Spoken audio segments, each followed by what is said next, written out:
бүгдээрээ сайн байцгаана уу? Universe has your back эхний чаптрын хамгийн гол санаануудыг базаад хэлье. Тэгээд шууд яг өнөөдрөөс хэрэгжүүлэх боломжтой хайртай хүмүүстэй бас хэлээд өгөх боломжтой зүйлсийг бэлдсэн байгаа. За эхний чаптрын маань яг you have a hidden power буюу танд юм далд нууц чадвар байгаа гэдгийг таниулж хэлж байгаа. Тэр нь юу вэ гэсэн чинь зүгээр л your presence is your power буюу таны байгаа байдал чинь таны нууц чадвар гэд хэлж байгаа байхгүй. За энийг юу гэсэн үг вэ гэдэг жоох ухаж үзье. Таны байгаа байдал гэдэг нь таны бодол, амьсгал, царайны төрх, биеийн language, body language, тэгээд танаас цацарч байгаа энерги өмнөх хичээл дээр үтсэн долгион frequency энэ бол таны байгаа байдал. Энэ нь таны яг үнэндээ super power буюу бусдаас ялгарах хүч байгаа байхгүй. Тэгэхээр бид нар өөртөөхөө бодолт тийм амар сүртэй байхгүй баас тээ. Ер нь ямар ч юм бүтээгээд хийгээд явж байгаа хүмүүс ерөөсөө л тэр presence нь тэр хүний хүч байдаг. Тэгэхээр яг нэг зүйл хин нэгэн хоёр хүнд тохиолдлоо гэхэд те нэг нь гэлээ энэ ч гэсэн надад гоё юм өгч байгаа юм байна гэд баярлж хахад нөгөө хүн нь яагаад би гэж яагаад надад гэж гээд ингээд уруудаад дороодод явчих болно шүү дээ те. Яг нэг зүйл. Тэгэхээр энэ нь яг бидний бодол, үг хэл, арын шин, дадал гэх мэтчлэн энэ бүх зүйл бол бидний яг үнэндээ хүч. Тэрийг бид ингээ бодохгүй. За миний байгаан л юм чинь ингээд суугадах юм бол бид нар угаасаа хүчтэй байж чадахгүй гэсэн үг гэдгийг энэ ном хэлж байна. За энэтэй холбоотой дараагийн маань ойлголт гарч ирж байгаа. Your projection is your perception. Буюу projection гэдэг чинь хүний төсөөлөл. Яг ингэсэн байж төөх тийм байж гэл ингээл бид нар ингээл төсөөлөл цаашаа явж өгдөн шүү дээ. Тэр чинь таны perception буюу яг бидний энэ 5 метрхүүгээр мэдэрч байгаа зүйл. Харж байгаа, амталж байгаа, үнэрлж байгаа, бие дээрээ мэдэрч байгаа, сонсож байгаа. Энэ болгон яг үндэ таны төсөөллийн үр дүн гэж боддоо. Энэ дээр одоо ном дээр гарч байгаа нэг жишээ хэлье. Энэ номны зохиолч эмэгтэй өөрөө ингээд юм залуудаа дандаа хөвгүүдтэй нийлдэг тийм эмэгтэй охин байсан байгаа байхгүй. Тэр ингээд хөвгүүд дунд нийлдэг охтууд дунд яг нэг өөрийгөө юм гоё ороод охтуудын юм найз охтуудын хүрээлэлтэй байж чаддгүй юм байна. Тэгээд хэр төрлийнх нь айдас бол ер нь ингээд одоо хэрнээ өөрт нь байдаг. Тэгээд тэднэр дундаас ингээд өөрөө юу басны дараа номоо энтрэ бичээл бясалгал энтрэ гэж хичээл зааж явж байгаа юм найз охтуудын хүрээлэлтэй болоод тэгээд тэднэр дундаас нэг охин яг өөртөө нарай нэг гоё ингээд юм холбогдохгүй байгаа юм шиг санагддаг. Тэгээд тэр охин нь ингээд жил болгон төрсөн өдрийнхөө ингээд маш том үйлчлэг зохион байгуулдаг. Тэгээд тэрнийхээ урилгыг ингээд урьдчилж явуулдаг. Тэгсэн чинь нэг жил энэ Габи надаа яг энэ жил нөгөө хүмүүс маань урилга ихгүй юм шиг санагдаад байна. Би ингээд тэрнтэй амар гоё ойрхон байдгүй болохоор яац чим би ингээд юм жигдэх юм шиг санагдаад байна гээ яваадсан байгаа байхгүй. За тэгээд урилганууд гадагшаа ингээд хүмүүс рүү мэйлээр очлоо. Тэгсэн чинь guess what? Габид урилга ирээгүй. Төрсөн өдрийнх нь урилга. Тэгээд бүр ингээд найзуудсаа бүгдээр ингээс асуусан чи ирсэн шүү дээ ямар сонин чамд ирээгүй мүү гэж бүгдээрээ гайхаал. Тэгээд ерөөсөө урилга нь ирээгүй. Тэгээд бүр ингээд шаналаад энэ хүний хувьд бол ингээд амар тийм сул тал нь хэцүү зүйл нь байгаа хгүй. Тийм болохоор ингээд шаналал гэртээ бүгээл айгүй хэцүү өдрүүдийг өнгөрөөгөөл тэгээл ингээд найз майзуудаа би уригдаагүй гэж гэл тэрнээсээ болоод ингээд ажил төрсөн гэсэн би чи ингээд нөгөө жигдсэн хүн штэ гэдэг байдлаар ингээд амар харанхуулаад яваадсан юм байна. Тэгж нэг найзтайгаа яг хоол идэхээс өмнө бясалгаад за юу ч болж исэн байж болно би юу ч байсан хамаагүй хүлээж авах бэлэн байна гэд өөрийнхөө одоо нөгөө presence бодоод ингээд өөрийгөө presence буюу яг ингэ харагдчих буй дүр төрхөө ингээд өөрчилсөн байгаа бодлоос эхлээд за юу ч болов одоо надад юу тохиолдохыг би хүлээж авах бэлэн байна. Тэгээд нэг найзтайгаа хоол идэж байгаа би нэрээ уригдаагүй гэсэн чинь өөт амар инээс нь юу чи уригдсан штэ урьсан л байлгүй дээ чи өөрлөө асуугаад үзэхгүй юу ямар нэг алдаа гарсан юм байлгүй. Тэгээд асууж үзсэн чинь нөгөө найз нь амар инээс нь ямар сони би чамааг урьсан штэ чи спам энтертэй үзтээ би мэйлээ солилцсон байгаа гэж хэлсэн байгаа байхгүй. Тэгээ үзсэн чинь спам фолдерт нь орсон байсан. Тэгээ яг энэ жишээгээр юу хэлэх гээд байныг бол биднэрт бүгдээрэнд нь тийм үе тохиолддог тийм манайхаа одоо яг ингэх гээд байгаа юм шиг санагдаад байна гингуудаа тэр зүйл нь болчингуу тийм л байгаас тэгээд буцаж бодоод өөрөө нэг юм төсөөлөнгүүтээ тэр төсөөлсөндөө итгээд тэгээд тэр хүний ингээ хийж байгаа болгоно нь тэр яг намайг жиих гээд байна гэд яг ингээ тэр гэл ингээл бүр улам батлаад яваад идэг.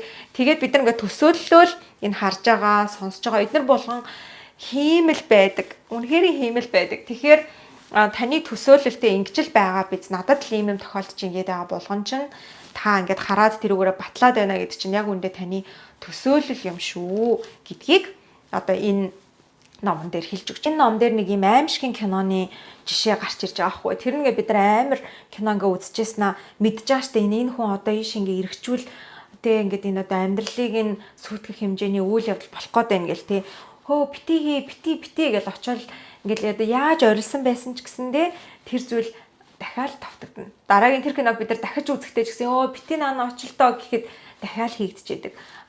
Тэр киноны зүйлтэй тэр онцгүй зүйл яг яавал өөрчлөгдөх вэ гэвэл яг үнэндээ очоод тэ бид нар ингээд очоод тэр клипийн киноныхон тэр зураг авалтыг өөрчилж ийж тэр зүйл өөрчлөгдөнө.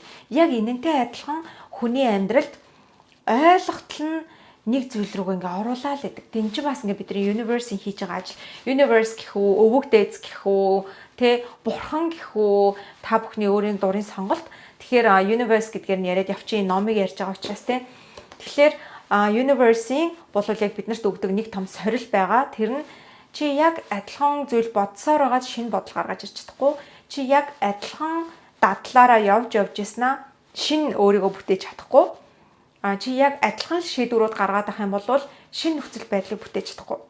Тэгэхээр яг тэр аимшиг кино шиг бид нар ингээд амьдрал дээрээ юуг тэ бити хийшүрээ наатаа бити хий гэдэг. Ер нь бол ингээд дотроос нь мэдж байгаа. Наатаа бити тэгээ наа хүнтэйгээ бити уулз гэдгийг ер нь мэдж байгаа. Тэгэхээр энэ ном дээр юу гэж зөвлөсөн бэ гэвэл яг тэр аимшиг кино шиг тэ ингээд зогсож байгаад бодоод үз. Чамд чи өөртөө одоо чи ингэх юм бол ингэн тэгэх юм бол тэгнэ ингэчүүл яах вэ гэж айлгаад байгаа тэр аимшигын зүйл юу юм бэ? Тэрийг өөрөөсөө асуу гэж байгаа. Тэгээд асуусныхаа дараа тэр айдсыгаа очиж өөрчил. Яагаад чи энэ зүйлээс айж байгаа юм бэ? Бас жишээ авдаг шалтгаан нь болохоор эдгээр ингэж байгаа юм билээ. Чи өөрийнхөө амьдралын тэр кино продюсер юм аа гэдгийг хэлж байгаа юм билээ. Тэгэхээр очоод яг тэр өөрчлөлмөр байгаа зүйлээ тэ бити хийгээч энэ юм муухай юм болох гээд байна гэж байгаа юм а та өөрөө очиж өөрчилнө. Энэ horror movie биш яг юм хамгийн гоё аз жаргалтай кино бас зохиолч нь таны хувьд юу юм бэ? Энд ингээ бүгдээрээ дандаа бидний төсөөлөл байгаад байгаа байхгүй. Миний амьдрал ингээд байна. Миний амьдрал ингээд байна. Энэ нь гоё байна гэж байгаа таны төсөөлөл муухай байна гэж байгаа бас төсөөлөл. Тэгээд ингээд төсөөлчингүүт тэрийгээ бид нар нүдэрээ харж итгэдэг. Тэгэхээр яг ингээд онцгүй зүйл энд яаж ч утсан юм сайн байх боломж байхгүй гэдэг зүйл нэг хүний хувьд байхад өөр нэг хүний хувьд тэр нь аз завшаан байж болно. Бид нар тэрийг л одоо ингээд бодлоо өөрчлөх хэрэгтэй гэдгийг энэ ихний чаптер хэлж өгч байгаа. Тэгээд энэ дээр бас нэг одоо зүйл гарч ирж байгаа нь айдастай холбоотой. Ер нь ингээд айдас байна гэдг нь хүн өөрийнхөө л хүчинд ганцхан найдаж ин гэсэн үг юм байна л да. Надаас өөр энэ дээр туслах хэн ч ахгүй гэж бодоод ирэхэр хүн айчт юм байна. Гэтэл яг үндэ universe миний ард байгаа. Тэгээ хоошоо ингээл налаад унаад намайг тосоол аавна. Яхан бүр гүн юм ярих юм бол бидний сүнс одоо бид нар өглөө гэхэд тэгэл өвөг дээдсүүдийн сүнс бүгд за did you have fun гэж тосоол аавна. Ер нь л ингээд дандаа ард бидний ард ингээд өвөг дээдс юм уу universe юм уу ингээд ямар нэгэн бидраас илүү хүчтэй бидраас илүү хайр цацруулж яадаг. Тэгээ аль хэзээний нөгөө нэг бидний ярьсан frequency-гийн love and enlightenment дээр очсон тийм зүйлс байдаг. Тэгээд бидрийг ингээд дэмжиж байж байгаа. Гэхдээ энэ дээр нэг том одоо хязгаар байгаа. Шууд ингээд бидрийг авангуудаа хөп гэж ингээд туртаа ажил руу буулгачих юм уу те. Эсвэл нэг газраас бид нар ингээд жишээ нь Австралид ирсэн хүмүүс байлаа гэхэд Монголоос хөп гэж аваад ингэж авчир тавих арга байхгүй. Бид нар өөрсдөө үйлдэл хийх ёстой. Тэгээ үйлдэл хийгээд universe-с юм уу өвөг дээдсээс бид нар ийм sign аваа за энэ зөв юм байна гэж дотроос нэг юм дуу хоолой сонсогдсон шүү дээ. Тэрийгэ бүрэн сонсож явах хэрэгтэй. Тэгээ тэрийг сонсохын тулд бас энэ номны хувьд юу гэж хэлж байгаа гэхээр бясалгал хийгээд авах юм бол яг би ингэж байгаа юм байна гэдгийг нэгт ойлгоно. Хоёрт universe надаар ийм юм хийх гээд байгаа юм байна гэдгээ бас сонсч чадна. Гурав дахь нь universe өөрийнхөө хүсэж байгаа юмаа бас хэлнэ. Тэгэхээр ийм гурван зүйлд яг энэ бясалгал гэдэг зүйл явагдаад байгаа. За тэгээ нөгөө айдастай зөвхөн өөртөө найдаж байгаа үед хүн айж ийн гэж юм. Гэтэл намайг заавал энэ зүйлийг дагуулах гэдэг амаа. Тэгээ universe надад энийг бэлдсэн байгаа. Тэгээ энэний дараа бүр гоё юм байгаа гэдсэн. Бурхантай ч юм уу шашинтай хүмүүсийн хувьд илүү ингэж бодох намар edge. Бурхан надад энийг бэлдсэн гэдэг ч юм уу. Одоо миний хувьд болохоор ямар ч тийм нөгөө шашин байхгүй. Тийм болохоор ингээл нэг universe гээл нэг өвөг дээдс гээл тэгээ өвөг дээдс гэдэг нь угаасаа яг шашин биш шүү дээ. бид нар угаасаа цэцэгнээс ургаагүй, чулуунаас төрөөгүй учраас өвөг дээдс гэж байгаа. Тэгэхээр ингээд жоохон юм нөгөө нэршил нь өөрчлөгдөөд хүчин сулраад авах бас талтай юм шиг санагцсан. Тэгэхээр ер нь бол баг энэ хичээлүүдийнхаа туршид яг universe гэдгээр юм уу эсвэл өвөг дээдс минь эсвэл тэнгэр минь гэж болно шүү дээ монгол хүн те. Бүгдээрээ л яг адилхан юм нөгөө нэг conscious energy маш том хэмжээний ийм ухамсар зүйл байгаа гэж юу нэрлэдэг байгаа юм билээ. Би одоо ингээд нөгөө universe has your back ингээд зөндөө уншсан. Одоо ингээд хичээлээ орохгүй би дахиад уншиж байгаа байхгүй юу? Тэгээ би өөртөө бас ингээд сорил тавьж байгаа. Би дахиад шив шиннүүдээр хараад үзье. Дахиад би одоо 9 хүслээ бичсэн. Ингээд 9 хүсэлтэд бүр амьдралаа зэгцэлсэн, хүслээ зэгцэлсэн байгаа юм чинь одоо дахиад би энэ universe has your back-ийг нэг нэлээд сайн ашиглаад үзье гэж бодож байна. Тэгэхээр та хэд маань ч гэсэн өмнө нь хэрвээ энэ талаар мэддэг байжгаад окей би туршаад үзье гэж бодож байгаа бол тэ that's gonna be amazing. Хэрвээ ингээд одоо яг шүрээ би чиний яриад байгаа наадуулт чинь юуроос итгэдэггүй юу гэж тийм байхав те юун өвөг дээдэс юун сүнс юун энерги гэж бодож байгаа бол зүгээр яг энэ удаагийнхаа йогийн ангид орсных хийгээд үзчих. Одоо өнөөдрийн энэ хичээлийн дараа яах вэ гэвэл бид нар юу take away авч ийн вэ гэвэл нэгт та айдас төрж гин үү? Айдас төрж байгаа бол та цэвэр өөрийнхөө хүчинд найдаад байгаа юм байна. Тэгэхээр давхар нэмэлт хүч буюу өвөг дээдснээ намайг харж байгаа. Эсвэл таны хайртай эмээ өвөө тэнгэрийн оронд байдаг бол те. Өвөө минь тэнгэрээс харж байгаа. Надаа энийг өгж байгаа. Өвөө минь байсан мөлийг үуч хэлэх вэ. Өөрөөсөө илүү хүчинд найдах хэрэгтэй. Тэр үед хүнээс хайр ундарч идэг. Тэгээ хайр байгаа үед яг үлээ өмнөх хичээл дээр үзсэн илүү их гоё зүйлсийг хайрыг өөрлөгөө татна гэсэн үг.